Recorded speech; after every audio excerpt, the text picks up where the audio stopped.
cursistas, sejam bem-vindos à nossa primeira aula da disciplina de Teoria e Prática do Ensino de Matemática. Eu sou a professora Vitória Fernanda Camilo e hoje nós iniciaremos a nossa jornada de estudos e de reflexões acerca dessa temática. Nosso principal objetivo é possibilitar vocês refletirem e dar condições de vocês atuarem na sala de aula fazendo sempre e lembrando sempre de fazer a conexão entre teoria e prática e não nos perdendo em alguns conceitos que têm sido levantado atualmente de que essa prática é apenas um simples pretexto de contextualização. Então, entender realmente a essência disso e como podemos fazer isso.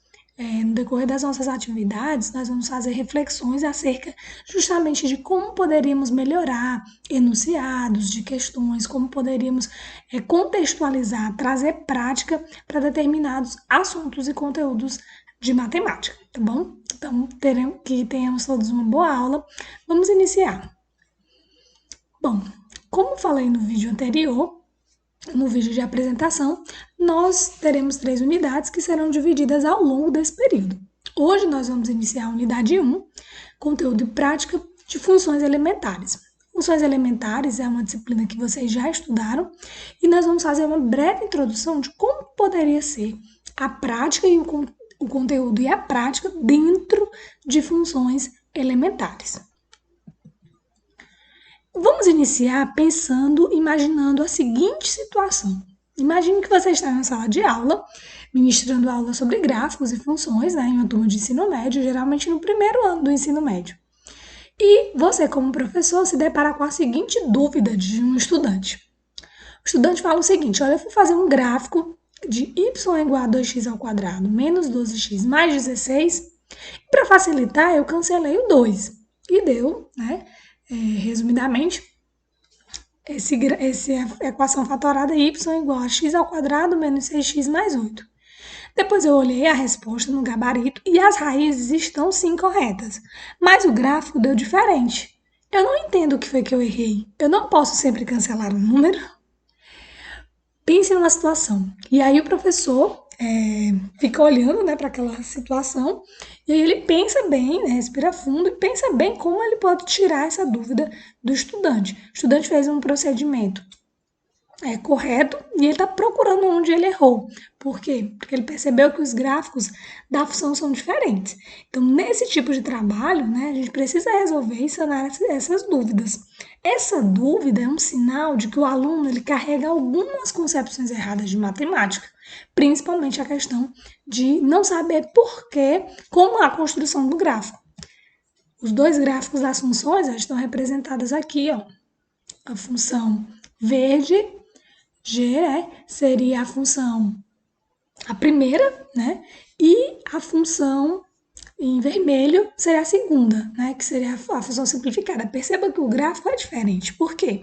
Quando a gente estuda funções e gráficos, a gente percebe que o valor de A, que é o valor que acompanha x ao quadrado aqui, ele faz o quê? Ele faz alargar a função, ele amplia a função. Então, quando essa função ela foi toda multiplicada por 2, essa função foi toda multiplicada por 2, o gráfico ele se ampliou. Apesar das raízes serem iguais, porque é exatamente esse conceito, que a estratégia que o estudante encontrou era para facilitar o encontro das raízes, encontrar as raízes.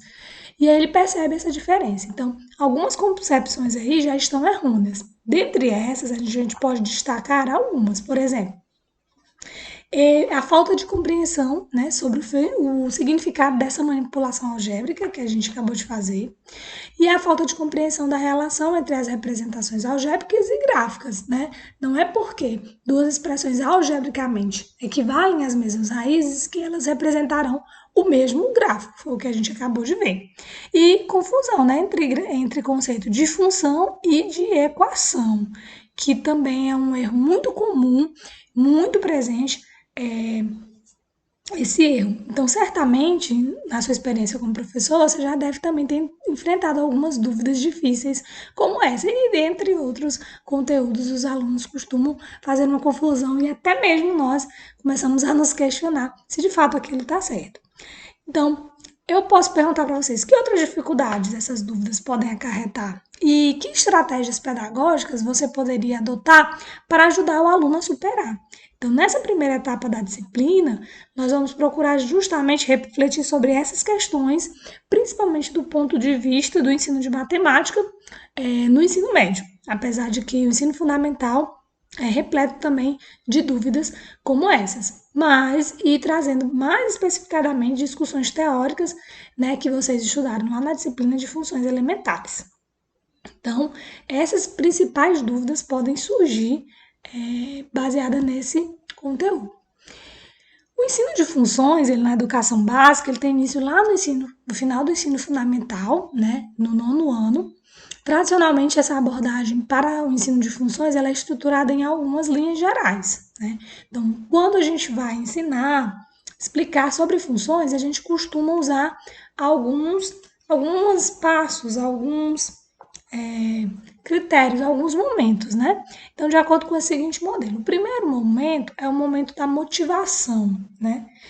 Geralmente são apresentados problemas do cotidiano, da vida real, em que a gente procura identificar relações de dependência entre grandezas. E a partir daí, enquadramos dentro de funções. Depois a gente tenta ampliar, né, essa discussão trazendo o conceito. E aí esse conceito, geralmente ele é apresentado de forma abstrata, não é mesmo? Por exemplo, como é um tipo especial de relação entre elementos de dois conjuntos, diagrama de Venn, o que satisfaz a condição, né, de associar, o que é uma função, o que não é, conjunto, domínio, né, imagem contra domínio. Então, geralmente, os estudantes recebem grande ênfase nesses exemplos de funções com conjuntos que são finitos e representações por meio daquele diagrama de Venn, né? E depois parte para a terceira etapa, que são exemplos de funções. Então, parte então para a exploração de funções reais, centrada em exemplos, né? Alguns exemplos bem elementares e outros que são casos particulares, né? E na maioria predomina funções polinomiais, tanto de primeiro e segundo grau, inicialmente. Então percebam que essa estruturação trata muito bem de como nós fazemos isso na nossa sala de aula, como explicamos esse conteúdo. Mas o que a gente percebe é que aparecem alguns problemas nesse tipo de abordagem, né? E é sobre isso que nós vamos refletir e pensar na nossa primeira aula de hoje. É importante lembrar que esses 3 momentos utilizados nesse modelo de ensino são, em geral, explorados de maneira estanque, de maneira isolada, parada, como se fossem 3 campos isolados e sem ter relação. Esse é o primeiro problema, né? A primeira dificuldade. Por quê? No primeiro momento, a discussão fica restrita ao quê? Ao mundo concreto. Né? E depois a ideia de função aparece mais como uma noção intuitiva. Então, vocês percebam que quando a gente faz aquela demonstração dos momentos, as situações elas aparentemente estão contextualizadas, mas quando vai para o segundo momento, o discurso muda totalmente, porque aí a gente já vai para o campo da matemática formal, do conceito, vai tentar desenhar, né, aquela noção de associação entre os elementos de uma função e mostrar que a função é uma entidade bem abstrata, né, que está ali dentro do conjunto, do mundo, dos conjuntos e das relações. E aí, no terceiro momento, tem outro rompimento. Por quê? Porque as funções elas passam a ser abordadas de uma maneira puramente algébrica, né? Você vai falar função, y é igual a x ao quadrado, f de x é igual a 2x. Então, você percebe que dá uma ênfase aos procedimentos para resolver as tarefas. Calcule o domínio, determine o domínio, qual a imagem de tal função. E aí a gente percebe que não há interligação entre isso. Então, poucas relações são estabelecidas, né, nos 3 contextos. E isso causa, né, a impressão de que a palavra função é usada para se referir a 3 coisas inteiramente diferentes. É assim que o nosso aluno vê. Ele vê função como se fosse 3 coisas diferentes e ele não consegue relacionar, né, aqueles 3 conceitos. Então, É importante destacar que, embora geralmente se fale em contextualização em matemática, né, apenas a contextualização, né, de alguns conceitos ou em outras áreas, podem ser relacionados entre si. E esse é o objetivo, né? Esta é uma forma interna de contextualização, que apesar de receber menos destaque, é tão ou mais importante que a contextualização com situações concretas. Então, além de eu contextualizar com situações concretas do dia a dia, eu preciso contextualizar aqueles 3 momentos, né? Então, quando eu associo à vida real, quando eu trago o conceito de função e no final, quando eu trago a parte algébrica, elas precisam estar conectadas e interligadas. Então, na educação básica, é fundamental localizar conceitos matemáticos no contexto da própria disciplina e oferecer aos alunos uma visão de como eles sintam-se em relação a outras ideias e interagem com diferentes campos. É sempre bom olhar na perspectiva do estudante. Você, como professor, você já viu aquilo tanto como estudante no ensino médio, depois na graduação, depois na sua prática. O estudante está vendo aquilo pela primeira vez e ele precisa fazer essas relações e ter essa visão mesmo bem mais ampla. E isso diz muito sobre como conduzimos a nossa aula. Então, é preciso estabelecer com os estudantes vínculos, né? Fazer vínculos, fazer conexões.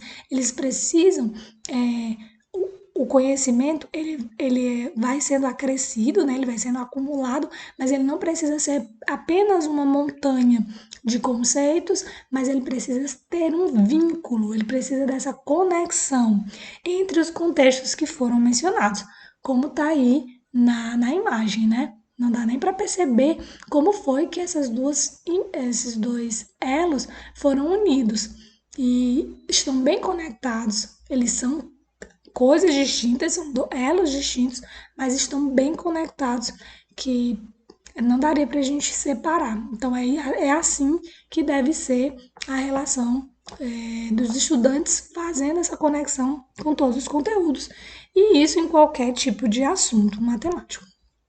Então, em geral, a abordagem de funções no ensino médio tem grande ênfase em fórmulas, apenas fórmulas, procedimentos, como fazer, como calcular o domínio, e isso acarreta para os estudantes confusão, né, em alguns momentos. Então, a gente fica muito envolvido, né, naquele último modelo. Às vezes, há quem não faça nem os 2 primeiros momentos, né, nem trazer a questão da contextualização da vida prática e nem um conceito mesmo amplo e partindo apenas para a parte algébrica, né? Então, desse jeito, a ideia de função acaba sendo muitas vezes tratada apenas como símbolo, sinônimo de fórmula. E nós precisamos ter uma abordagem menos procedimental para noções de funções.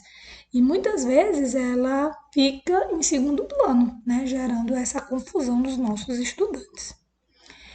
Dentro do estudo de funções, existem alguns conceitos muito básicos, né, algumas ideias e alguns elementos que são indispensáveis. Eu já até citei que é domínio, contradomínio e a lei de associação, que é a lei de formação dessas funções. Então, nesse caso, é preciso, né, aqui temos uma imagem que representa bem essa ideia de domínio, de contradomínio e de imagem, né? A imagem é ilimitada, né, dentro desse contradomínio. E assim, a gente percebe que a função, ela não é simplesmente a fórmula, ela não é simplesmente a lei de associação. Tem muita coisa antes disso e envolvendo isso. Uma expressão algébrica é apenas a ferramenta simbólica, né, que pode ser usada para representar esses elementos, que é a lei de formação. Mas, além disso, há funções cuja lei de associação, por exemplo, não pode ser representada por uma expressão algébrica. Então, ela vai ser uma função apenas que não vai ser representada. Então, existe algo muito mais além do que as fórmulas, né? E é preciso também tomar muito cuidado com a questão da contextualização das funções. Às vezes nós ficamos tão apegados a essa ideia de ter que contextualizar que a gente acaba cometendo erros, como por exemplo, né, que fala o seguinte, supostas situações concretas, mas que são artificiais, que na prática elas não existem. Imagine o seguinte enunciado, né? Eu vou colocar uma questão e vou dizer a seguinte situação. Para chutar a bola ao gol, um jogador precisa calcular a equação de sua trajetória parabólica. Então, o jogador ele não precisa calcular. É claro que essa trajetória pode ser calculada por uma função. E aí tá o exemplo, né, de um gráfico de uma parábola. A gente percebe que aquela bola ela percorre uma parábola, que ela tem um eixo maior, né, um ápice de altura, dependendo da velocidade, envolve física, envolve outros conceitos, mas o jogador que chuta, ele só chuta, né? Intrinsecamente ele pode até pensar e projetar, né, que vai chutar essa bola para ela alcançar uma determinada altura, dimensão e depois ela diminuir, né, cair essa sua altura e entrar no gol. Mas ele não calcula isso na forma de equação de segundo grau, né, de uma polinomial de segundo grau. Não, isso é uma situação que pode ser representada, mas na prática ninguém faz esses cálculos. Então, um erro que nós não podemos cometer é dizer isso. Então, como poderíamos dizer? A gente pode dizer, né? Comentar a imagem, né? O jogador Cristiano Ronaldo chutou a bola ao gol num jogo tal, e a trajetória dessa bola pode ser representada por uma parábola, tal, tal, tal. Qual parábola seria? Então, não dizer que ele fez esse cálculo, né? Então, é altamente implausível e dificilmente será aceita pelos alunos essa necessidade de prática, né? Então, a contextualização é fundamental para motivar o estudo dos conceitos matemáticos, mas quando isso realmente faz sentido. E deve ser explorada somente nesses casos, né? Não é ficar forçando a barra para encontrar contextualizações, né? Continuando a nossa reflexão, né, sobre o conceito matemático de função, repare que comumente nos livros didáticos nós encontramos alguns exercícios com o seguinte enunciado: determine o domínio das seguintes funções. Então, o objetivo implícito desse tipo de exercício é, na verdade, encontrar o maior subconjunto de que pode ser estabelecido como domínio de uma função com uma lei dada, né? Nessas expressões, observe que esse exercício de certa forma, ele tem um ponto de vista meio incorreto, né? Falando matematicamente, pois, como nós já vimos, uma função ela não pode ser definida somente pela expressão algébrica. Então, as expressões algébricas que são dadas, elas não definem de fato funções, pois para isso era preciso definir também o domínio e o contradomínio dessas funções. Assim, a gente teria de fato, né, é, toda a função explícita, né? Por este mesmo motivo, não faz sentido, por exemplo, pedir que determine o domínio de uma função, pois o domínio é parte da definição da função. Então, o domínio ele precisa ser apresentado. Então, uma vez que a gente fica supondo, né, que a função já é dada, o domínio também já deveria ser conhecido, conforme abordamos mais detalhadamente a seguir nesse exemplo, né? Então, como poderíamos fazer?